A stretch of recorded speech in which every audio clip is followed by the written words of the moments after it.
Hoy nos encontramos aquí con don Luis Valencia. Nos cuenta su nombre, su familia, cómo está formada. Padre, bueno, mi nombre es Luis Alberto Valencia Sandoval, hijo oriundo de este pueblo del Carmen.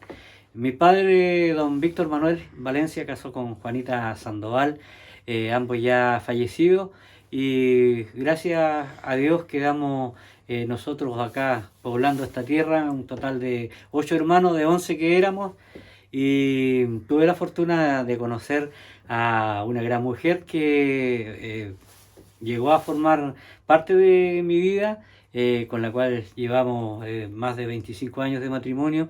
Tenemos dos lindos hijos, Luis Alberto y Cristóbal Andrés, y somos los que en día de hoy estamos haciendo frente a esta batalla.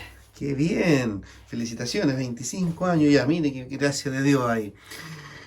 Con don Luis vamos a conversar de nuestro templo parroquial, vamos a conversar de los orígenes de la parroquia. ¿Qué año estamos hablando de que comenzamos acá como parroquia Nuestra Señora del Carmen? Nosotros, a contar del año 1912, podemos decir de que se instituyó, ¿no es cierto?, por regla diocesana, la creación de la parroquia erigida bajo la advocación de Nuestra Señora del Carmen, puesto que desde 1912 hacia atrás nosotros pertenecíamos en su calidad de viceparroquia a lo que era el curato de Pemuco, localidad desde la cual venían los sacerdotes para cumplir con todos los ceremoniales, los rituales y por supuesto para celebrar las misas y llevar adelante todo lo referente a la vida sacramental de los carmelinos. ¿Y quién fue el primer párroco de esta parroquia? Conforme antecedentes que se registran, habría sido el padre Belarmino Hernández, quien habría desempeñado en los inicios como sacerdote ya establecido acá en la localidad del Carmen. Después de él, bueno, le toca a él instaurar lo que significa la parroquia, me imagino. Correcto. Y después de él vienen varios, porque duró poco tiempo, fueron 3 años nomás. Sí, una de las características principales que tenía era la periodicidad con que estos sacerdotes, digamos que a modo de transición, estaban fortaleciendo la recién parroquia instaurada como tal. Entonces había una sucesión que era de breves lapsos de tiempo que llegaban los sacerdotes a hacerse cargo de nuestra parroquia, pero después tenían naturalmente ser encomendados a cumplir labores a otros puntos geográficos, y naturalmente ya después se debía nuestra comunidad estar siendo administrada por un nuevo sacerdote. Ya. Después viene un periodo de 3 años, pues dura poco el padre Belarmino como párroco acá, y viene un periodo de como de 3 años después, donde hay varios sacerdotes en el transcurso de un año, de 1915. Ahí hay varios sacerdotes que participan. No vamos a hablar de ellos, creo que no es significativo, son un par de meses que están, apenas lo alcanzan a conocer, me imagino yo. Pero después llega en 1915, llega el padre José Maximiliano Vox, ¿no es cierto? Exacto, sí. Un alemán. El padre José Maximiliano Gopta, como usted lo señala, era alemán, y llegó naturalmente a hacerse cargo de esta parroquia. De él podemos destacar una de sus grandes virtudes, aparte de su campo teológico. Él era una persona muy erudita y tenía muchos conocimientos en temas de ingeniería, construcción. De hecho, el actual templo que nosotros tenemos aquí frente a la plaza del pueblo fue erigido y construido por él, y donde él también invirtió gran parte de sus recursos personales. Después viene un periodo cortito también, pero bueno, un par de años, 3 años, del padre Millat. el padre Agustín Millán. Específicamente estuvo sirviendo nuestra parroquia por un breve lapso. Este breve lapso no se da por una condición de que la gobernación eclesiástica que existía en esos años lo hubiese querido destinar a otras funciones. Lo que él cortó su etapa de ser nuestro párroco local fue por un asunto de una enfermedad sorpresiva que lo sorprendió en la estación General Cruz de Pemuco, donde producto de esta enfermedad, él, mientras esperaba el tren en esa ocasión, sufre una especie de derrame cerebral y ahí falleció, y lamentablemente nuestra parroquia quedó acéfala. Hasta que, bueno, no es mucho porque rápidamente llega por acá uno ya más conocido y que se escucha bastante de él, ¿no es cierto? Llega el padre Canuda. Exactamente, el padre Juan Canuda llega el año 1925. Pero él es enviado desde Santiago a Concepción y de Concepción a nuestra comuna no a nuestra comuna, sino que más bien a Pemuco, para hacer los oficios religiosos referente a lo que iba a ser la despedida, el sepelio y el funeral del padre Agustín Millán. Yeah. Entonces, el padre Juan Canuda, y estando en su periodo de vacaciones, viene a cumplir con este mandato que se le encomienda por su superioridad, y entre ese nexo establece contacto con vecinos de nuestra comuna para hacerse cargo de los bienes dejados por el padre Agustín Millán y ordenar un poco lo que es la administración que había perdido a su líder apostólico o espiritual. Entonces, en ese contexto, el padre Juan Canuda después le ofrecen, le dicen: padre, nosotros queremos que usted se haga cargo temporalmente de las parroquias de Pemuco y el Carmen. Y él dice que sí, que encantado se viene, pero se viene a residir al Carmen. Y de aquí él puede ir a atender a la parroquia de Pemuco hasta que ya se establece definitivamente allí. Y el padre Juan Canuda fue una persona que dejó una huella señera muy importante para los carmelinos. De hecho, se escuchaba de nuestros antiguos antepasados de que el padre Juan Canuda había sido quien había civilizado a los carmelinos en ciertos aspectos, porque este hombre tenía muchas cualidades que para nosotros lo hacen recordar de manera especial. Primero, era un cronista por excelencia. El padre Juan Canuda, con su pluma, y donde podía anotar algún hecho importante, él lo iba registrando.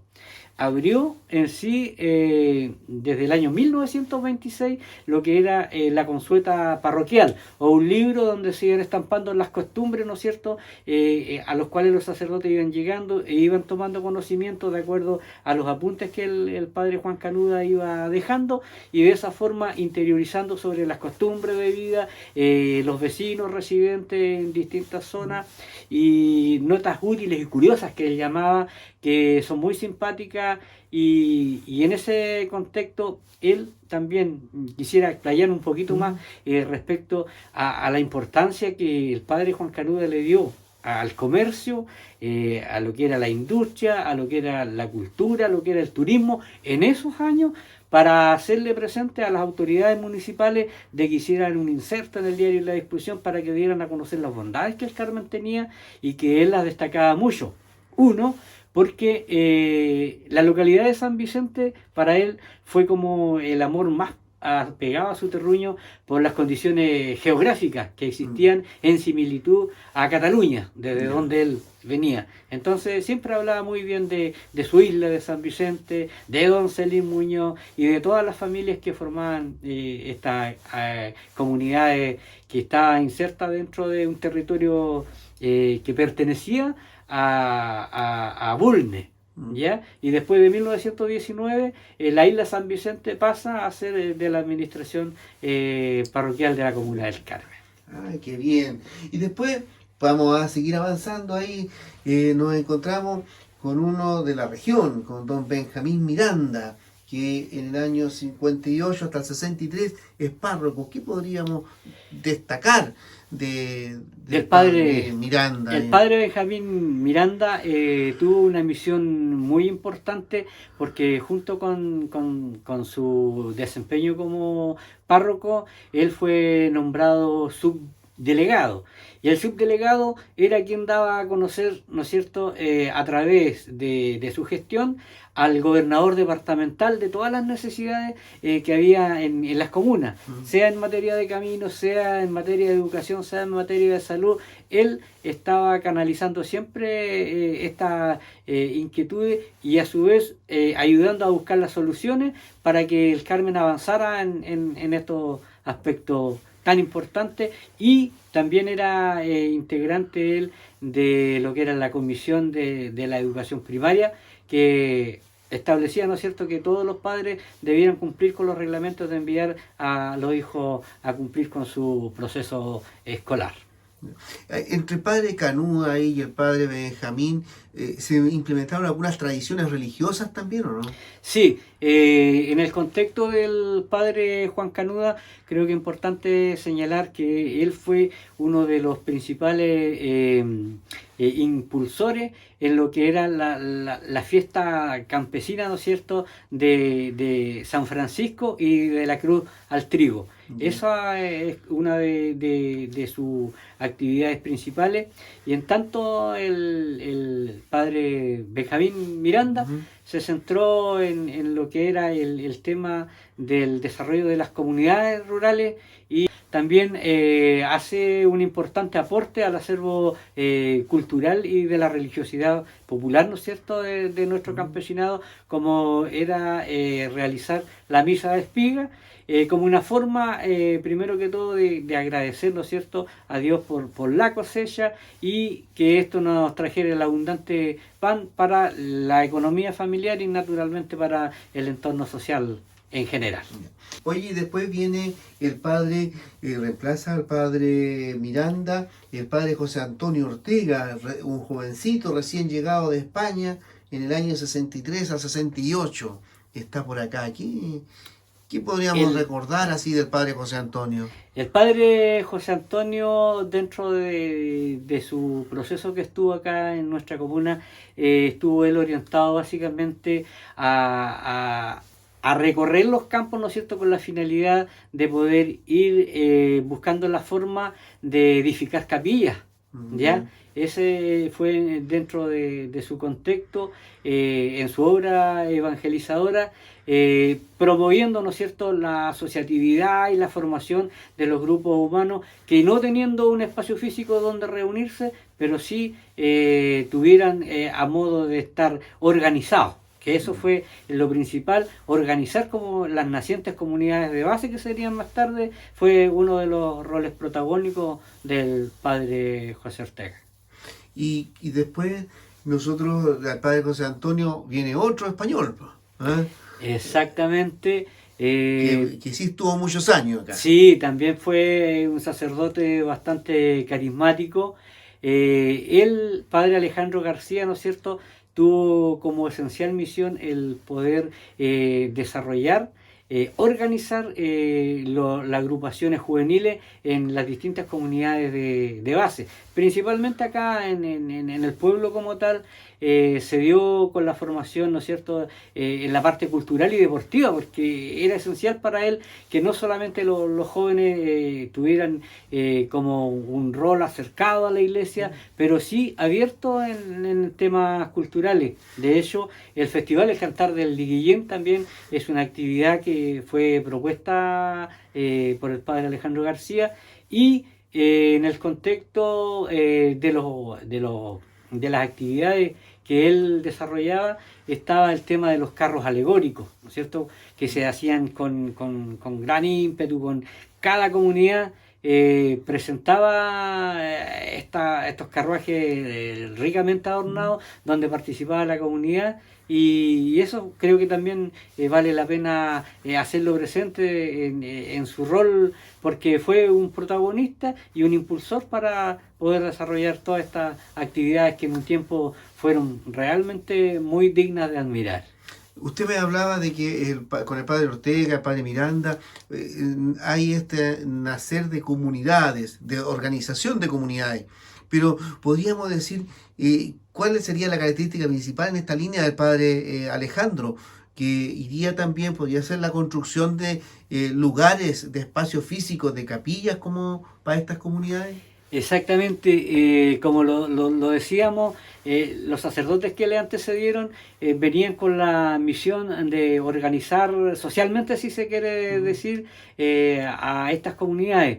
Pero la parte de la edificación de las nuevas capillas fue una de las obras también señeras del padre Alejandro García, porque él fue el que fue promoviendo, ¿no es cierto?, la forma de reunir los recursos, la forma de obtener recursos externos para poder traspasarlos a las comunidades de base y de esa manera ya ir materializando la edificación de sus capillas.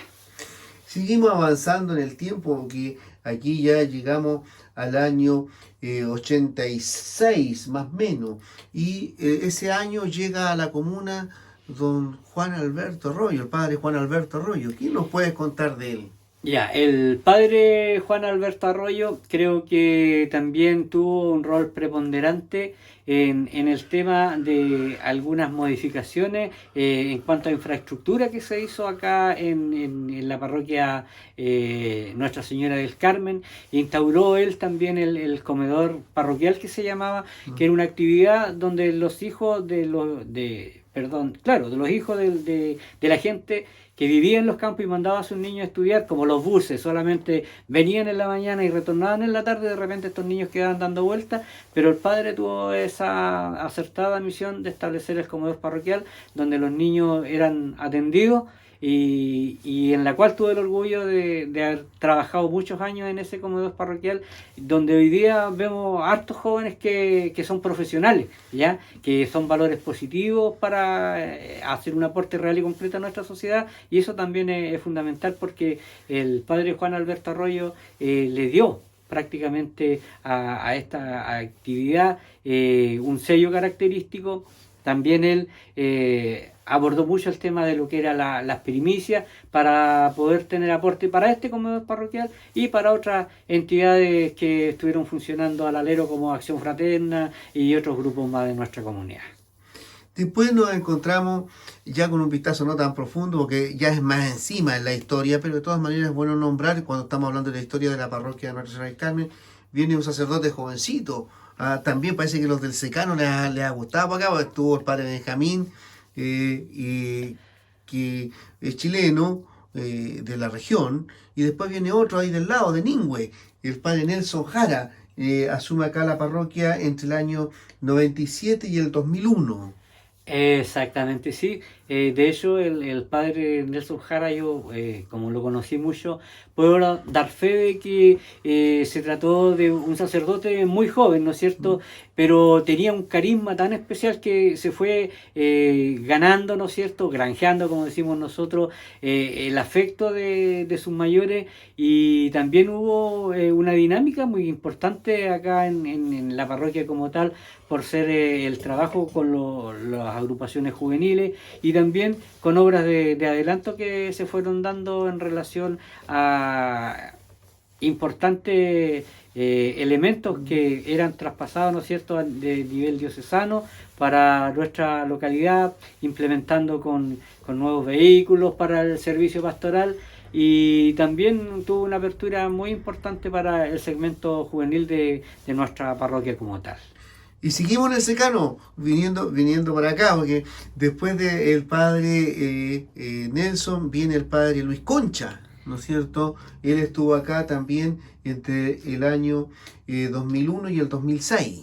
Exactamente, el padre Luis Concha Alarcón. Alarcón. ¿Ya? Él tuvo prácticamente también su periodo acá en nuestra localidad, y yo creo que se ha recordado muchísimo porque el padre tenía también una forma de transmitir la palabra que muchas lo recordamos como bastante sereno, ¿ya? Sus prédicas muy bien recordadas, porque también le daba un acento que llegaba mucho al corazón de los filigreses y se caracterizó también por un trabajo constante con las distintas comunidades rurales, que sabemos que la comuna del Carmen dentro de la diócesis es una de las parroquias que más comunidades de base tiene, entonces es un trabajo bastante duro el que tienen que enfrentar nuestros sacerdotes, y el padre Luis naturalmente estuvo también codo a codo pudiendo hacer desarrollo en esta labor en nuestras localidades. Después, entre el 2006, reemplaza al padre Luis, y el 2010 está el padre Yacaman. El padre Yacaman, naturalmente, lo recordamos mucho porque él también tenía su característica muy tradicional, un sello muy personal para hacer sus prédicas, y era muy detallista para poder expresar, y de forma tal de que cuando se leía el Evangelio, las personas llegara el mensaje, y él lo hacía de una forma muy dinámica, muy propia, muy cercana, con un sello personal que le ponía mucho énfasis, y él también hay que hacer mención, se preocupó mucho por el tema de rescatar un poco el historial de nuestra parroquia como tal y de nuestras comunidades de base. Después del 2010 llega el padre Gonzalo Gómez hasta el 2016. El padre Gonzalo Gómez, yo me recuerdo muy bien de su llegada, porque aquí lo recibió nada más ni nada menos que el terremoto del 27F, y yo en alguna ocasión, dentro de algunos trabajos por ahí que realicé, me refería a él como el sacerdote del megaterremoto, ¿no es cierto?, que hubo acá. Y creo que él le tocó, naturalmente, a raíz de este movimiento sísmico, enfrentar un trabajo de remodelación, de dotar, ¿no es cierto?, de nuevas figuras a nuestro templo parroquial, que se vio bastante afectado por este movimiento sísmico. Y también era un sacerdote muy preocupado por el tema del correcto manejo de los archivos parroquiales, de toda la documentación existente, y fue a grosso modo un sacerdote que estuvo también, como todos, entregado a cada una de las comunidades rurales, y fue un muy buen guía y pastor nuestro. Y por último, ya nos encontramos entre el 2016 y el 2020 con el padre Héctor Aranda. Con el padre Héctor Aranda, naturalmente, hay una serie de antecedentes que también son aportados dentro de su administración, y él en particular yo lo recuerdo porque fue una de las personas que abrió los espacios para que en este caso yo pudiera realizar algunos trabajos de investigación relacionados con los temas de los archivos parroquiales, y creo que por mi intermedio esa información sale hacia la comunidad gracias a la gentileza y la presteza que él tuvo de apoyarnos en el tema cultural, y naturalmente con las visitas que se realizaban acá, visita pastoral, ¿no es cierto?, en su ocasión, donde estuvimos trabajando y apoyando dentro de lo que podíamos a lo que fue su estadía acá en nuestra comuna. Muy bien, pues don Luis, agradecerle este tiempo que nos regala para conocer algo de la historia, sobre todo vista desde los sacerdotes, según lo que usted ha ido estudiando y profundizando. Sí, yo creo agradecerle a usted, padre, por la oportunidad que me da también de poder aportar con los modestos conocimientos que uno tiene, y esto refleja en síntesis también de que nosotros somos pasajeros acá por esta tierra, y así como nuestros sacerdotes pasan, luego son nombrados a cumplir misiones en otros lados, pero las huellas que ellos dejan acá han sido muy importantes, porque gracias a eso nuestra parroquia, nuestra fe se mantiene siempre latente, y así que muchas gracias.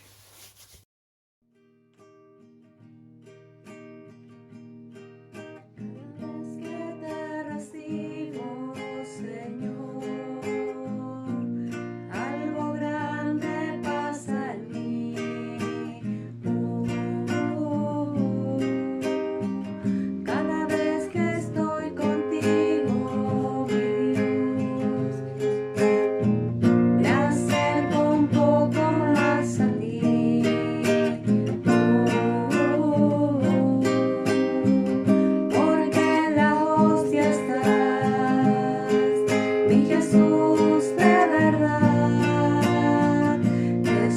Estoy a un paso del cielo aquí.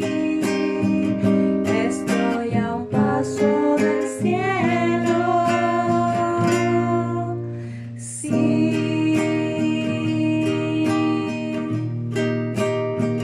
De tanto amor te entregarás en la cruz y en el altar. Tu cuerpo está, tu sangre das, con tu alma y tu divinidad. Todo Dios para mí en un pan. Cada vez que te recibo, Señor, algo grande pasa en mí.